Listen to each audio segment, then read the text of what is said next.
और अब से कुछ ही क्षणों के बाद आप देख पाएंगे कि ये महाराजा वीर विक्रम जो हवाई अड्डे है उसके एक नए टर्मिनल भवन का उद्घाटन प्रधानमंत्री अब से कुछ ही क्षणों में करने वाले हैं। और हमें जानकारी ये मिली है कि ये जो नए एकीकृत टर्मिनल इमारत है उसका निर्माण 450 करोड़ रुपए की लागत से किया गया है। प्रधानमंत्री इस टर्मिनल भवन का जायजा लेते हुए उनको अधिकारियों की तरफ से ये बताया जा रहा है कि किस तरह से ये टर्मिनल भवन है उसका निर्माण कैसे किया गया है। हम आपको अभी बताएं, ये देखिए, ये वो मास्टर प्लान जिसके तहत इस पूरे टर्मिनल भवन का निर्माण किया गया है और इसमें सारी चीज़ें अत्याधुनिक सुविधाओं से लैस ये टर्मिनल भवन। कहा जा रहा है कि इस पूरे एकीकृत यूनिफाइड टर्मिनल जो भवन है, इमारत है, उसका निर्माण 450 करोड़ रुपए की लागत से किया गया है और ये आधुनिक सुविधाओं से युक्त है। और अगर इसके एरिया की बात की जाए तो 30,000 वर्ग मीटर में ये अत्याधुनिक भवन फैला हुआ है और जो लेटेस्ट टेक्नोलॉजी है, आईटी टेक्नोलॉजी, आईटी नेटवर्क, उसके द्वारा ये सपोर्टेड ये टर्मिनल है। और जैसा कि हमने आपको बताया है कि ये जो नई इंटीग्रेटेड टर्मिनल बिल्डिंग है उसके उद्घाटन के साथ ही महाराजा वीर विक्रम एयरपोर्ट की गिनती, ये जो एयरपोर्ट टर्मिनल है उसकी गिनती देश के इंटरनेशनल एयरपोर्ट्स में होने लगेगी, क्योंकि इंटरनेशनल एयरपोर्ट्स में जो सुविधाएं मौजूद होती हैं यात्रियों के लिए, आईटी इनेबल्ड जो सिस्टम होती हैं, वो सारी सुविधाएं इस टर्मिनल भवन में भी वो सारी सुविधाएं यहाँ पे लगाई गई हैं। तो कहा जा रहा है कि इस टर्मिनल भवन के उद्घाटन के बाद से जो इंटरनेशनल एयरपोर्ट्स और जो वहाँ सुविधाएं होती हैं वो सुविधाएं अब यहाँ भी उपलब्ध होने लगेंगी। कुल 20 चेक इन काउंटर्स यहाँ पे होंगे ताकि लोगों को एक साथ अलग अलग काउंटर्स पे वो जाएंगे, चेक इन काउंटर्स पे होंगे, भीड़ यहाँ पे ज़्यादा नहीं होंगी। लोगों की सुविधाओं को, यात्रियों की सुविधाओं को ध्यान में रखते हुए कुल 20 चेक इन काउंटर्स बनाए गए हैं और ऐसा कहा जा रहा है कि अंतर्राष्ट्रीय यात्रियों और कुल डोमेस्टिक पैसेंजर्स के साथ ये 1200 यात्रियों को एक दिन में संभालने की इसकी कैपेसिटी होगी। तो बहुत ही महत्वपूर्ण ये आज का दिन त्रिपुरा के लिए, त्रिपुरा के लोगों के लिए, देश के लोगों के लिए, अंतर्राष्ट्रीय लोगों के लिए, पर्यटकों के लिए, कि जब वो त्रिपुरा आएंगे तो उन्हें अगरतला एयरपोर्ट पर एक अत्याधुनिक सुख सुविधाओं से लैस एक भवन, जो टर्मिनल भवन है, वो उसका दीदार कर पाएंगे, उन सुविधाओं का वो लाभ उठा पाएंगे जिसका कि अब से कुछ ही लम्हों के बाद प्रधानमंत्री नरेंद्र मोदी उद्घाटन करने वाले हैं। आप इन तस्वीरों में देख सकते हैं किस तरह से वहाँ की जो बांस से बने जो उत्पाद हैं, इस बात पे प्रधानमंत्री का लगातार फोकस रहता है कि जो लोकल प्रोडक्ट्स हैं उनका अधिक से अधिक इस्तेमाल किया जाए। और आपने देखा इन तस्वीरों में कि बांस से जो बने उत्पाद हैं उनको वहाँ पे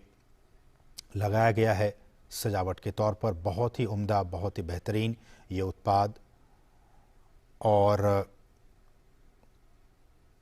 आप देखेंगे अब से कुछ ही लम्हों के बाद उन तस्वीरों में कि ये जो भवन है उनमें जो स्थानीय वास्तुकला है, जो आर्किटेक्चर है, इस बात को आप बहुत ही गंभीरता से और ध्यान से सुनिए कि ये जो पूरा टर्मिनल भवन है इसको बनाने में यहाँ की जो लोकल आर्ट्स हैं, जो लोकल वास्तुकला है, उसका इस्तेमाल किया गया है ताकि जब लोग यहाँ पे आएँ, जब जो पैसेंजर्स आएँ, जो टूरिस्ट यहाँ पे आएँ, उनको त्रिपुरा की जो स्थानीय कला है उससे वो रूबरू हो सकें, उसको वो जान सकें, उसको वो समझ सकें। आपको हम बताएंगे कि किस तरह से यहाँ पे उन्नाकोटी पहाड़ियों की जो पत्थर हैं, उन पत्थरों से बनी जो मूर्तियां हैं वो यहाँ पे लगाई गई हैं। अब से कुछ ही लम्हों के बाद हम आपको वो तस्वीरें दिखाएंगे। फिलहाल प्रधानमंत्री इस पूरे टर्मिनल भवन का जायज़ा लेने के लिए कार्ट में बैठ चुके हैं और धीरे धीरे, हौले हौले प्रधानमंत्री का ये कार्ट आगे बढ़ता हुआ और प्रधानमंत्री इस पूरे टर्मिनल भवन का जायज़ा लेंगे कि किस तरह से अत्याधुनिक सुविधाओं से लैस इस टर्मिनल भवन का निर्माण किया गया है। हमने जैसा आपको बताया कि 450 करोड़ रुपए की भी लागत से अधिक की लागत से इस पूरे भवन का निर्माण किया गया है। 30,000 वर्ग मीटर में ये जो टर्मिनल है वो फैला हुआ है। आईटी इनेबल्ड सारी चीज़ें आपको यहाँ पे मिलेंगी। आईटी नेटवर्क से एकीकृत ये टर्मिनल भवन है और इसकी गिनती यहाँ पे इस तरह से इन चीज़ों का निर्माण किया गया है कि इंटरनेशनल स्तर के जो एयरपोर्ट्स होते हैं वहाँ जो सुविधाएं होती हैं उन सुविधाओं को यहाँ भी प्रस्तुत किया गया है, ताकि यहाँ पे जो राष्ट्रीय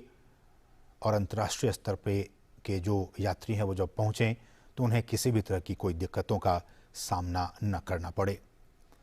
जैसा कि हमने आपको ये भी बताया कि इस टर्मिनल के अलग अलग जगहों पर आप जब जाएंगे यहाँ तो स्थानीय जो कला है उसको भी वहाँ उकेरा गया है। स्थानीय जो उत्पाद हैं, खासकर बांस और बेंत से बनी जो चीज़ें हैं उससे बने उत्पादों को इस पूरे टर्मिनल भवन में लगाया गया है। हम आपको दिखाएंगे वो सारी चीज़ें। और ये भी कहा जा रहा है, और जैसा कि हमने कई बार कहा है कि प्रधानमंत्री का एक विज़न है कि जो नवीकरणीय ऊर्जा के स्रोत हैं हम उन स्रोतों के ज़रिए हम अपनी इकोनॉमी को आगे बढ़ाएं। केरल, आप जानते हैं कि कोच्चि का जो इंटरनेशनल एयरपोर्ट है वो अपनी एनर्जी कैपेसिटी को ज़्यादा से ज़्यादा सोलर एनर्जी से उसका वो यूज़ करता है वो एयरपोर्ट, और वहाँ पे उस सोलर एनर्जी के ज़रिए बहुत सारे कामकाज होते हैं। उसको ध्यान में रखते हुए और भी बहुत सारे एयरपोर्ट्स पे जो सोलर पैनल्स हैं वो वहाँ लगाए गए हैं। ठीक उसी तरह से इस एयरपोर्ट पर भी इस तरह से बनाए गए हैं कि सौर पैनल्स यहाँ पे लगाए गए हैं ताकि सोलर एनर्जी का भी ज़्यादा से ज़्यादा इस्तेमाल किया जा सके और जो फॉसिल फ्यूल्स हैं या फिर जो बिजली हैं उसका कम से कम यहाँ पे उपयोग हो सके। वास्तुकला पे अगर हम आए तो हवाई अड्डे का जो टर्मिनल भवन है जिसका कि जायज़ा इस वक्त प्रधानमंत्री ले रहे हैं, उसमें वास्तुकला के हिसाब से राज्य का जो इतिहास रहा है उसको यहाँ पे स्थान दिया गया है। जो सांस्कृतिक परिदृश्य है त्रिपुरा के उसको भी ध्यान में रखते हुए इस पूरे टर्मिनल भवन को डिज़ाइन किया गया है। और जैसा कि हम आपको अभी दिखाएंगे कि यहाँ पे एक विशेष पत्थर लाए गए हैं। उन्नाकोटी एक जगह है, वहाँ से उन्नाकोटी पहाड़ियों की पत्थरों का इस्तेमाल किया गया है। जैसा कि हम बता रहे हैं कि लोकली जो चीज़ें हैं उसको वहाँ पे लाकर और यहाँ पे प्रदर्शित किया गया, चाहे वो बांस और बेंत से बने उत्पाद हो या फिर जो वहाँ के जो पत्थर हैं उन्नाकोटी पत्थर, पहाड़ियों के पत्थर जो हैं उनसे बनी मूर्तियाँ हों या फिर चबीमुरा प्रतिकृति का भी आप अगर यहाँ जाएंगे तो उसका आपको अनुभव होगा, आप उसके दीदार कर पाएंगे। और ये जो मूर्तियां हैं अब आप देख पाएंगे कुछ देर के बाद, वो त्रिपुरा की राजधानी अगरतला से तकरीबन 145 किलोमीटर की दूरी पर है और वो ऐसा कहा जाता है कि पूर्वोत्तर भारत के सबसे बड़े रहस्यों में वो पहाड़ और वहाँ के जो पत्थर वहाँ से लाए जाते हैं उन पहाड़ों में वो शामिल किया जाता है। ये आप देख सकते हैं वो टर्मिनल भवन। प्रधानमंत्री इन तमाम चीज़ों का जायज़ा लेते हुए पूर्वोत्तर में कनेक्टिविटी के लिहाज से, और जैसा कि आप जानते हैं कि प्रधानमंत्री का ये कोशिश है कि पूर्वोत्तर को पूरे भारत का और ईस्ट एशिया का एक प्रवेश द्वार के तौर पर बनाया जाए, उस दिशा में ये बहुत ही महत्वपूर्ण कदम आज का ये दिन। जैसा कि हम आपको कहते हैं कि लुक ईस्ट पॉलिसी के तौर पर एक बार हम उन नीतियों पे आएँ जिन नीतियों के ज़रिए ये सारी चीज़ें हो रही हैं केंद्र सरकार की तरफ से, प्रधानमंत्री मोदी की तरफ से, कि क्यों मणिपुर को, त्रिपुरा को और बाकी जो तमाम जो स्टेट्स हैं नॉर्थ ईस्ट के उस पर इतना फोकस दिया जा रहा है, क्योंकि प्रधानमंत्री ये कोशिश है कि लुक ईस्ट के बाद एक्ट ईस्ट पॉलिसी में हम उसके साथ एंगेज हों। आप जानते हैं कि हर महीने केंद्र सरकार के जो मंत्री हैं वो जाते रहते हैं, वहाँ की यात्राओं पे रहते हैं, और ताकि एक ये जो पहले की कहावत थी कि नॉर्थ ईस्ट के लिए दिल्ली दूर है, वो जो फीलिंग है उस फीलिंग को, उस एहसास को ख़त्म कर दिया जाए। ऐसा न हो कि उनके वहाँ के लोगों को लगे कि दिल्ली बहुत दूर है। ऐसा लगे कि दिल्ली उनके बहुत ही पास है। प्रधानमंत्री ने मणिपुर में जब वो एक रैली को संबोधित कर रहे थे तो उन्होंने इस बात का जिक्र भी किया था। और एक्ट ईस्ट पॉलिसी का मकसद, चूंकि आज का दिन इन तमाम मुद्दों पर बातचीत करने के लिए बहुत ही समीचीन है, क्योंकि जिस तरह से प्रधानमंत्री का एक विज़न रहा है कि हम नॉर्थ ईस्ट के जो 7 सिस्टर्स हैं, जो तमाम राज्य हैं, उन तक विकास की गंगा को और भी कैसे पहुंचाएं, उसको और भी कैसे मजबूती प्रदान की जाए, कनेक्टिविटी के लिहाज से, संस्कृति के लिहाज से, हेल्थ के लिहाज से, आईटी के लिहाज से, इन तमाम क्षेत्रों में पूर्वोत्तर के राज्य भी आगे बढ़ सकें। प्रधानमंत्री का ये विज़न रहा है। पहले लोक ईस्ट और उसके बाद अब एक्ट ईस्ट पॉलिसी। और इसी पॉलिसी का मकसद आप देखिए इन तस्वीरों में, जिस बात का जिक्र हम कर रहे थे कि वहाँ पे बांस और बेंत से जो बने उत्पाद हैं,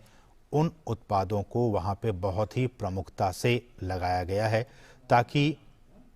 उन कारीगरों को भी रोजगार का मौका मिल सके और जो त्रिपुरा की जो एक पहचान है, ये जो धरोहर हैं, उनको भी वहाँ पे प्रदर्शित किया जा सके, ताकि जो राष्ट्रीय और अंतर्राष्ट्रीय स्तर के जो लोग हैं वो जब यहाँ पे आएंगे तो